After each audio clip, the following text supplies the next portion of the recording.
প্রিয় শিক্ষার্থী আসসালামু আলাইকুম। আজকের ক্লাসে চতুর্থ শ্রেণীর গণিত বইয়ের 92 পাতায় যে অঙ্কগুলো আছে সেই অঙ্কগুলো করে দেখাবো। 92 পাতার ঠিক উপরে 2 নম্বর দিয়ে লেখা আছে 1/2 এর সমতুল ভগ্নাংশ কিভাবে তৈরি করা যায় তা নিয়ে চিন্তা করি। এখন এই সমতুল ভগ্নাংশ করার একটা সংজ্ঞা আছে, দেখো কোনো ভগ্নাংশের হর এবং লবকে একই সংখ্যা দ্বারা গুণ করলে ওই ভগ্নাংশের সমতুল ভগ্নাংশ পাওয়া যায়। ধরো 1/2 একটা ভগ্নাংশ, এই ভগ্নাংশের লব এবং হরকে একই সংখ্যা দিয়ে যদি গুণ করা হয় তাহলে যে সংখ্যাটা পাওয়া যাবে ওই সংখ্যাটাই হচ্ছে সমতুল ভগ্নাংশ। 1/2 এর সাথে আমাদের প্রথমে 2 দিয়ে গুণ করা হচ্ছে, লবকেও 2 দিয়ে গুণ করা হচ্ছে, আবার হরকেও 2 দিয়ে গুণ করা হচ্ছে। গুণ করলে কত পাচ্ছে দেখো, 2 অক্ষে 2 আর 2 দুখানি 4। তো 2/4 একটা সমতুল ভগ্নাংশ।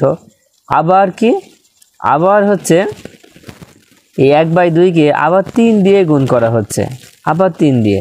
তাহলে একই সাথে 3 গুণ করো, 3 অক্ষে 3 আর 3 দুখানে 6। 3/6 আর একটা সমতুল ভগ্নাংশ। আবার দেখো, আবার 1/2 বা 4 দিয়ে গুণ করছি, কয় দিয়ে? 4 দিয়ে। লব এবং হরকে দেখো একই সংখ্যা দিয়ে গুণ করছি, 1 কে 4 দিয়ে গুণ করো, তাহলে 4 অক্ষে 4 আর 2 কে 4 দিয়ে গুণ করলে 4 দুখানি 8। তার মানে এখানে 1/2 এর সমতুল ভগ্নাংশ হচ্ছে 2/4, 3/6, 4/8।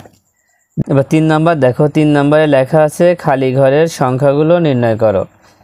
তো এখানে মোট 4টা অঙ্ক আছে, এই 4টা অঙ্কের প্রত্যেকটাতেই খালি ঘর আছে। এই খালি ঘরে কত বসবে সেটা এখন বের করতে হবে। দেখো প্রথম অঙ্কটায় লেখা আছে 1/2 সমান খালি ঘর বাই 12। এখন এটা বের করব কিভাবে খেয়াল করো। প্রথমে 1/2 তুলে নিব, নেওয়ার পর একটা সমান চিহ্ন দেব, দেওয়ার পরে এখন হিসাব হচ্ছে যে দেখো নিচে আছে 12, নিচে আছে কত? 12। এখন এই 2 এর সাথে কত গুণ করলে 12 হয়? এই 2 এর সাথে যদি আমরা 6 গুণ করি তাহলে 12 হবে। 2 এর সাথে যদি 6 গুণ করি তাহলে 1 এর সাথেও 6 গুণ করতে হবে, কারণ এখানে আছে 1/2। এই 1 এর সাথেও 6 গুণ করতে হবে, 2 এর সাথেও 6 গুণ করতে হবে। এবার দেখো 6 অক্ষে 6 আর 6 দুখানে 12। দেখো নিচে 12 মিলেছে, তার মানে উপরে খালি ঘরে কত হবে? 6 হবে। তাহলে উত্তরটা আমরা লিখতে পারি যে 1/2 সমান খালি ঘর, খালি ঘরে লিখবো হচ্ছে 6, নিচে হচ্ছে 12। এবার 2 নম্বরটা দেখো, 2 নম্বর আছে 5/6 সমান 10 খালি ঘর। আচ্ছা এখানে দেখো খালি ঘরটা আছে নিচে, তো নিচে যদি খালি ঘর থাকে তখন আমরা উপরেরটা হিসাব করব। দেখো 5 আর 10-এর হিসাব করলে অঙ্কটা করা সহজ হবে। কিভাবে? দেখো প্রথমে 5/6 লিখে নাও, লেখার পরে এখন চিন্তা করবা যে 5-এর সাথে কত গুণ করলে 10 হয়।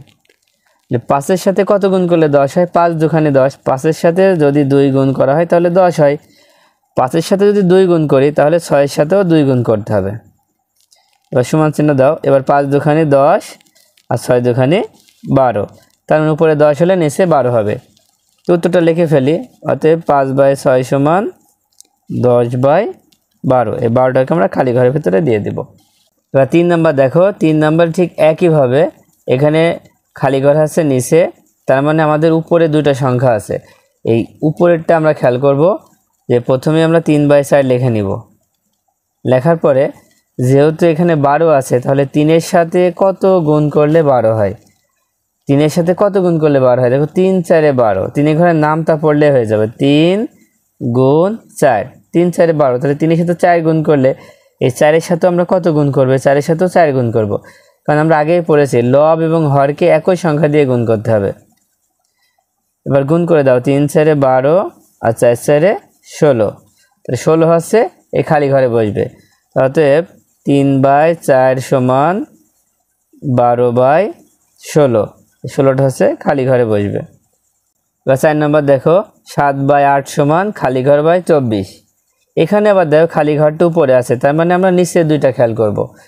নিচের 2টা খেয়াল করলে কিন্তু উত্তরটা পেয়ে যাব। প্রথমে আমরা 7/8 লিখে নিব, লেখার পরে এখন খেয়াল করতে হবে যে এই 8-এর সাথে কত গুণ করলে 24 হয়? তাহলে 8 ঘরে নামতা পড়লেই কিন্তু হয়ে যাবে। 8 অক্ষে 8, 8 দুখানে 16, 3 8 24। তার মানে 8 এর সাথে গুণ করব 3। তাহলে সাথে সাথে গুণ করতে হবে 3, একই সংখ্যা গুণ করতে হবে লব এবং হরকে। এবার গুণ করে দাও, 3 7 21 আর 3 8 24। তাহলে উত্তর হবে 7/8 সমান খালি ঘরের ভিতরে হবে 21 আর নিচে হবে 24। এবার 4 নম্বর দেখো, 4 নম্বরে লেখা আছে 2/5 এর 5টি সমতুল ভগ্নাংশ স্বাধীনভাবে নির্ণয় করো। 2/5 এর 5টি সমতুল ভগ্নাংশ বের করব, সেটা স্বাধীনভাবে যে কোনো সংখ্যা দিয়ে আমরা সেটা বের করতে পারি। তো চলো 2/5 এর 5টি সমতুল ভগ্নাংশ বের করি। দেখো, সমতুল ভগ্নাংশ বের করার সব থেকে সহজ উপায় হচ্ছে আমরা 2/5কে একই সংখ্যা দ্বারা গুণ করব। দেখো, আমরা প্রথমে 2 দিয়ে গুণ করেছি, 2/5কে 2 দিয়ে গুণ করেছি, তাহলে 2 দুখানি 4 আর 5 দুখানি 10, তাহলে একটা সমতুল ভগ্নাংশ। আবার 2/5কে আমরা 3 দিয়ে গুণ করেছি, দেখো 2 গুণ 3 5 গুণ 3, 3 দুখানি 6, 3 5 15। তারপরে 2/5কে 4 দিয়ে গুণ করেছি, দেখো 4 দুখানি 8, 4 5 20। তারপরে 2/5কে আবার 5 দিয়ে গুণ করেছি, 5 দুখানি 10, 5 5 25। আবার 2/5কে আবার 6 দিয়ে গুণ করেছি, 6 2 গুণ 6, 5 গুণ 6, তারপরে 6 দুখানি 12, 5 7 30। তুমি চাইলে আরও গুণ করতে পারো, 7 দিয়ে, 8 দিয়ে, 9 দিয়ে, সেটা তোমাদের ইচ্ছা। তারপর 3 নাম্বার দেখো, 6/12 এর সমতুল 3/6, 2/4, 1/2 এর মতো আরও কিছু সমতুল ভগ্নাংশ কীভাবে তৈরি করা যায় তা নিয়ে চিন্তা করি। দেখো, এখানে একটা সংজ্ঞা আছে যে কোনো ভগ্নাংশের হর এবং লবকে একই সংখ্যা দ্বারা ভাগ করেও ওই ভগ্নাংশের সমতুল ভগ্নাংশ পাওয়া যায়। তার মানে আমরা একটু আগে পড়ে আসলাম যে লব এবং হরকে যদি গুণ করা হয় একই সংখ্যা দিয়ে, তাহলে যে সংখ্যাটা পাবো সেটা হচ্ছে সমতুল ভগ্নাংশ। আবার এখানে দেখছি যে লব এবং হরকে যদি আমরা একই সংখ্যা দিয়ে ভাগ করে যে সংখ্যাটা পাবো ওই সংখ্যাটা হচ্ছে সমতুল ভগ্নাংশ। তার মানে গুণ করলে হবে, ভাগ করলে হবে। এখন হিসাব হচ্ছে কখন গুণ করবে আর কখন ভাগ করবে, সেটা অঙ্কের উপর নির্ভর করবে। দেখো, এখানে 6/12, তো এখানেও 6/12 লেখা আছে। তো 6/12কে প্রথমে 2 দিয়ে ভাগ করেছে, 2 দিয়ে ভাগ করে কত হয়? দেখো, 2 দিয়ে 6কে ভাগ করলে 3 হয়, 12কে 2 দিয়ে ভাগ করলে 6 হয়। তারপরে এই 6কে আবার আমরা 3 দিয়ে ভাগ করতে পারি, একই সংখ্যা দিয়ে ভাগ করব। হ্যাঁ, এখন যদি 6কে 3 দিয়ে ভাগ করি তাহলে কত হবে? দেখো, 3 দুখানে 6, আবার 12কে যদি 3 দিয়ে ভাগ করি তাহলে 3 4 12। তারপরে 2 এর পরে 3 এর পরে 6কে আর কোন সংখ্যা দিয়ে ভাগ করা যায়? 6 দিয়ে ভাগ করা যায়। দেখো, 6 দিয়ে ভাগ করা যায়, তো 6 দিয়ে 6কে ভাগ করলে 1 হয়, 12কে 6 দিয়ে ভাগ করলে 2 হয়। দেখছো, ভাগ করলেও কিন্তু হবে। তার মানে 6/12 এর সমতুল ভগ্নাংশ 3/6, 2/4, 1/2। তাহলে এবার 5 নম্বর অঙ্কটা করা যাক। 5 নম্বরে আছে খালি ঘরের সংখ্যাগুলো নির্ণয় করো। ঠিক 3 নম্বরের মতো এখানে 5 নম্বরটা করতে হবে, কিন্তু এটা গুণ করে করেছি, এটা ভাগ করে করতে হবে। এখানে 1 নম্বরে দেখো 3/9 সমান খালি ঘর বাই 3। এখন খেয়াল করো, ঠিক আগের অঙ্কের মতোই এখানে উপরে কিন্তু খালি ঘর আছে আর নিচে কিন্তু দুইটাই সংখ্যা আছে। নিচে দুইটাই সংখ্যা থাকার কারণেই কিন্তু আমাদের নিচেরটার হিসাব আমরা করব। তবে এখানে একটা বিষয় খেয়াল করবা, যদি প্রথমটা থেকে দ্বিতীয়টা ছোট হয় তাহলে সেখানে ভাগ করতে হয়, আর প্রথমটা থেকে যদি দ্বিতীয়টা বড় হয় তাহলে সেখানে গুণ করতে হয়। তার মানে এখানে ভাগ করতে হবে। তো প্রথমে কাজ হচ্ছে যে 3/9 লিখে নেওয়া। লেখার পরে এখন খেয়াল করো তো, এই 9কে কোন সংখ্যা দিয়ে ভাগ করলে 3 হয়? 9কে কোন সংখ্যা দিয়ে ভাগ করলে 3 হয়? খেয়াল করো, 9কে যদি আমরা 3 দিয়ে ভাগ করি তাহলে 3 হয়, তাই 9-এর সাথে আমরা ভাগ দেব 3। 9কে যখন 3 দিয়ে ভাগ করছি, তার মানে এই 3কেও আমরা কয় দিয়ে ভাগ করব? 3 দিয়ে ভাগ করব। ভাগ করে ফেলো, 3কে 3 দিয়ে ভাগ করলে হবে 1, 9কে 3 দিয়ে ভাগ করলে হবে 3। তাহলে উত্তর হবে 3/9 সমান খালি ঘর বাই 3। এই খালি ঘরে কত হবে? এই 1 হবে। আচ্ছা, এবার 2 নম্বর দেখো, 6/8 সমান 3 খালি ঘর। তো এখানে কিন্তু নিচে খালি ঘর আছে, তার মানে উপরে দুইটা সংখ্যা আছে, এটা আমরা খেয়াল করব। দেখো, প্রথমটা ছাড়া দ্বিতীয়টা ছোট, তার মানে ভাগ করতে হবে। তো 6/8 আগে লিখে নেব। লেখার পরে এই 6কে আমরা কত দিয়ে ভাগ করলে 3 হয়?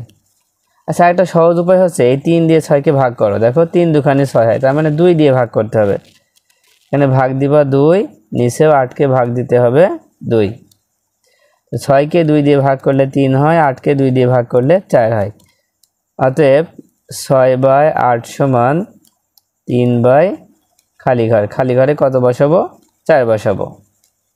আচ্ছা, এবার 3 নাম্বার দেখো, 4/12 সমান 1 খালি ঘর। ঠিক একইভাবে আমরা 4/12 লিখে নিব। তো এখন দেখো উপরে দুইটা সংখ্যা আছে, এখন এই 4কে কোন সংখ্যা দিয়ে ভাগ করলে 1 হয়? দেখো 4কে আমরা যদি 4 দিয়ে ভাগ করি তাহলে 1 হবে।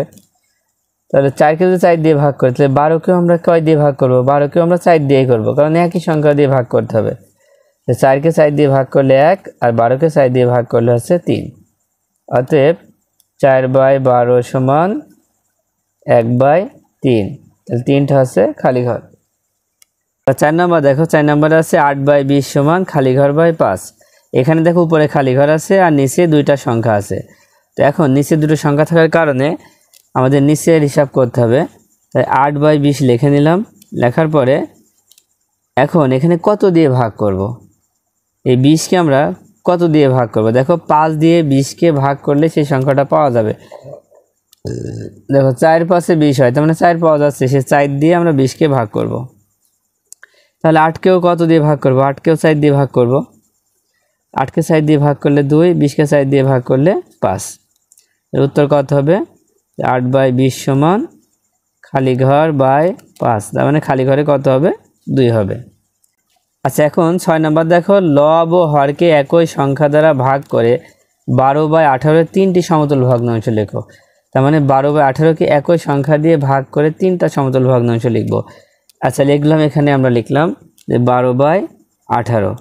এখন 12 এবং 18কে যদি আমরা ভাগ করি 2 দিয়ে, 12 এবং 18কে 2 দিয়ে ভাগ করো, তাহলে কত হয়? দেখো 6 দুখানি 12 আর 9 দুখানি 18 হচ্ছে।